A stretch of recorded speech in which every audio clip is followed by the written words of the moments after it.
Halo adik-adik semua, selamat bertemu di program kita. Mari belajar dan bertumbuh di dalam Tuhan Yesus.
Selamat hari Minggu adik-adik.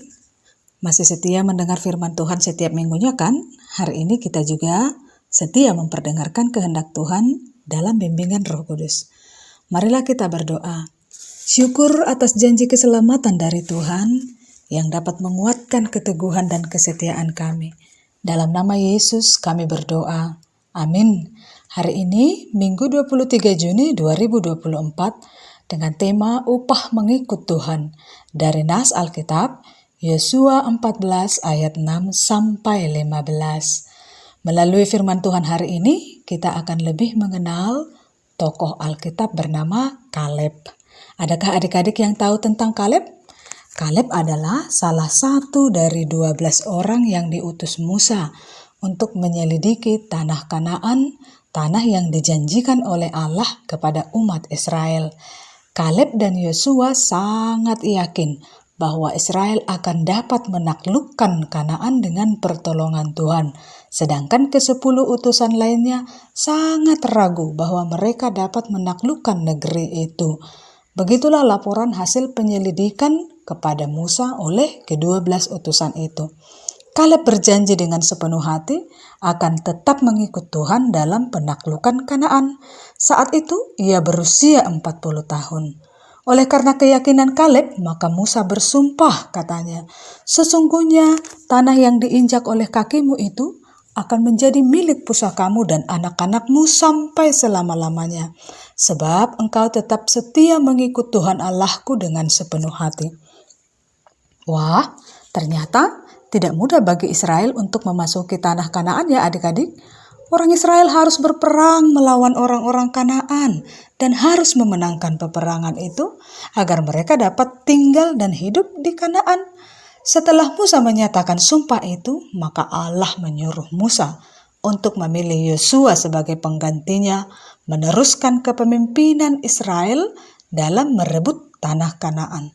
Musa tidak bisa lagi meneruskan perjalanan sampai ke tanah Kanaan karena ia meninggal sebelum Israel maju menaklukkan Kanaan dan kemudian digantikan oleh Yosua. Di bawah kepemimpinan Yosua, Israel mulai memasuki tanah Kanaan dan berperang melawan orang-orang Kanaan. Kaleb merupakan salah satu prajurit perang yang dengan gagah berani turut serta mengalahkan orang-orang Kanaan. Perang pun terjadi kurang lebih 7 tahun dan orang Israel menang. Hore! Akhirnya Israel mendapat tempat tinggal di tanah Kanaan oleh pertolongan Tuhan dan sesuai dengan janji Tuhan. Setelah memenangkan peperangan, saatnya Israel membagi tanah Kanaan kepada semua suku Israel. Yosua pun memimpin pembagian tanah itu dengan baik. Pada saat pembagian tanah itu terjadi, maka Kaleb berbicara kepada Yosua untuk meminta tanah yang harus menjadi miliknya dan keturunannya sebagaimana sumpah Musa sebelumnya. Tentang inilah firman yang kita dengarkan hari ini adik-adik. Ternyata sudah sangat lama sumpah yang diberikan Musa itu dapat dipenuhi. Firman Tuhan hari ini menyatakan bahwa Kaleb sudah berumur 85 tahun saat ia menyatakan permintaan kepada Yosua. Dulunya Kaleb masih berumur 40 tahun saat Musa memberi sumpah bahwa tanah yang diinjak kaki Kaleb lah menjadi tanah milik pusakanya. Lalu Yosua pun memberikan tanah milik pusaka bagi Kaleb dan keturunannya, yakni tanah Hebron. Jadi berarti berapa selisihnya adik-adik? Berapa tahun? Yaitu 85 tahun dikurang 40 tahun, hasilnya 45 tahun. Jadi ada masa waktu 45 tahun bagi Kaleb menunggu sembari berjuang untuk mendapatkan tanah Kanaan menjadi milik pusakanya. Nah adik-adik, waktu yang cukup lama itu tidak menjadi masalah bagi Kaleb, tapi yang pasti dia mendapat upah atas kesetiaannya mengikut Tuhan.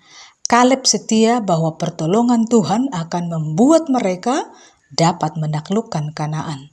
Atas pertolongan Tuhan, Kaleb turut serta dalam berbagai peperangan dengan kegagahan dan memenangkannya. Adik-adik, pernahkah adik-adik mendapat upah atau balasan dari orang tua karena kita mengikuti saran dan nasihatnya? Pasti pernah dong. Ada yang mendapat boneka karena menuruti kata orang tua untuk rajin belajar. Ada yang mendapat sepeda karena menaati orang tua dalam membantu pekerjaan-pekerjaan rumah seperti menyapu, cuci piring, buang sampah, merapikan kamar, dan lain-lain. Ada mungkin yang mendapat ciuman karena berlaku manis atas nasihat-nasihat orang tua. Apalagi kalau kita taat dan setia mengikuti Tuhan. Ada upah nggak ya adik-adik? Adakah upah mengikut Tuhan? Pasti ada, yaitu mendapat keselamatan, hidup kekal bersama Allah dalam sorga kekal. Upah mengikut Tuhan adalah bahwa kelak kita akan memerintah bersama Allah atas seluruh dunia ini. Wah, luar biasa upah yang disediakan Tuhan ya adik-adik.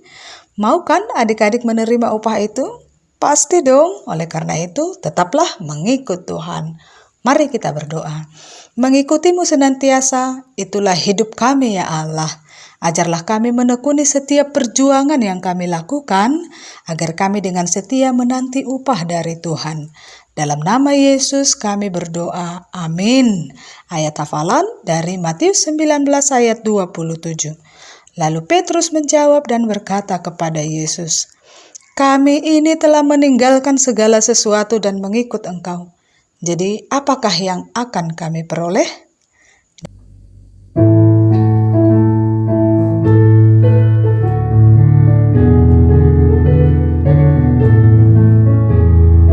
Yesus memanggil, mari segera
Sekian firman Tuhan adik-adik. Selamat hari Minggu. Salam.